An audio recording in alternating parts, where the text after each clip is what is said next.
ಅರ್ಧ ಲೀಟ್ರ್ ಹಾಲು,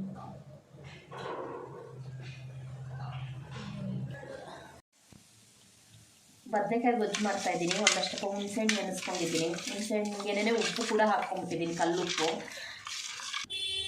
ಮರದಿಂದ ತೊಗೊಂಡು ಬಂದಿದ್ವಿ ಹುಣಸೆಹಣ್ಣು, ಅದಕ್ಕೆ ಬೀಜ ಎಲ್ಲ ತುಂಬ ಇದೆ. ಒಂದು ಸ್ವಲ್ಪ ನೀರು ಹಾಕಿ ನೆನೆಸಿಟ್ಟಿದ್ದೆ. ಚೆನ್ನಾಗಿ ಇಸ್ಕೊಳ್ಬೇಕು. ಇದನ್ನು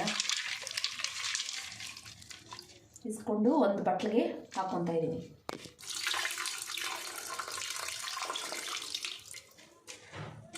ಇಲ್ಲಿ ಬದನೆಕಾಯಿ ಒಂದು 5-6 ಬದನೆಕಾಯಿ ಬೇಯಿಸ್ಕೊಂಡಿದ್ದೀನಿ. ಒಲೆ ಇದ್ದರೆ ಒಲೆನಲ್ಲಿ ಹಾಕ್ಕೊಬೋದು, ಒಲೆ ಇಲ್ಲ, ಹಂಗಾಗಿ ನಾವು ಬಾಂಡಿನಲ್ಲಿಟ್ಟು ಬೇಯಿಸ್ಕೊಂಡಿದ್ದೀನಿ. ಇದನ್ನು ಮೇಲೆ ಸಣ್ಣ ತೆಳ್ಳ ಇರೋ ಸಿಪ್ಪೆ ಎಲ್ಲನೂ ತೆಗೆದಾಕ್ಬಿಡ್ಬೇಕು.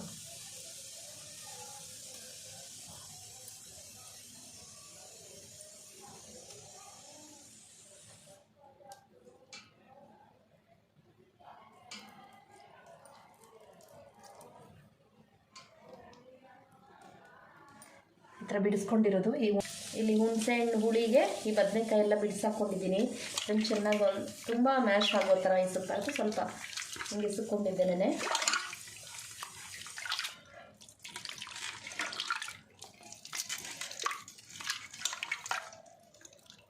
ಕೈಯಲ್ಲೇ ಆದರೆ ಇದು ಮಾಡೋದಕ್ಕೆ ಮ್ಯಾಶ್ ಮಾಡಬೇಕು, ಕೈಯಲ್ಲಿ ಇಸ್ಬೇಕಂತ ಹೇಳಿದ್ರೆ ಕೈಯೆಲ್ಲ ಉರಿ ಬರುತ್ತೆ. ಹಂಗಾಗಿ ಒಂದು 10 ಮೆಣಸಿನ್ಕಾಯಿ ನಾನು ಮಿಕ್ಸಿಗೆ ಹಾಕಿ ಜಾರ್ಗೆ ಹಾಕ್ಕೊಂಡಿದ್ದೀನಿ. ಈ ಥರ ಬಾಯಿಗೆ ಕೂಡ ಸಿಗೋದಿಲ್ಲ, ನೀಟಾಗಿ ಆಗೋಗ್ಬಿಡುತ್ತೆ ಅಂತೇಳ್ಬಿಟ್ಟು ನಾನು 10 ಮೆಣಸಿನ್ಕಾಯಿ ಜಾರ್ಗೆ ಹಾಕ್ಕೊಂಡು ನುಣ್ಣಗೆ ಪುಡಿ ಮಾಡ್ಕೊಂಡಿದ್ದೀನಿ.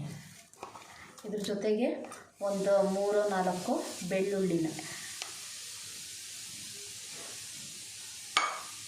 ಬೆಳ್ಳುಳ್ಳಿನ ಜಜ್ಕೊಂಡಿದ್ದೀನಿ. ಇದನ್ನು ಕೂಡ ಇದಕ್ಕೆ ಹಾಕ್ಕೊತಾ ಇದ್ದೀನಿ.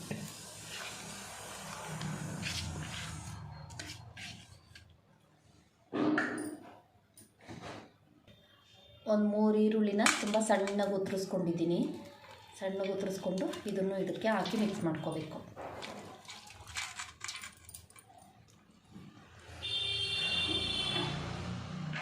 ಜೊತೆಗೆ ಕೊತ್ತಂಬರಿ ಸೊಪ್ಪು ಸಣ್ಣಗೆ ಹೆಚ್ಕೊಂಡಿದ್ದೀನಿ.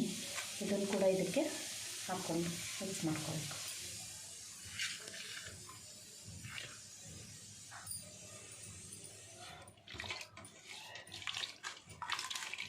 ಇದಕ್ಕೆಲ್ಲ ಫುಲ್ ಮಿಕ್ಸ್ ಆದಮೇಲೆ ಒಂದು ಅರ್ಧ ಲೀಟ್ರ್ ಮೊಸರು ಹಾಕ್ಬಿಟ್ಟು ಒಗ್ಗರಣೆ ಹಾಕಿದ್ರೆ ತಿನ್ನೋದಕ್ಕೆ ರೆಡಿ.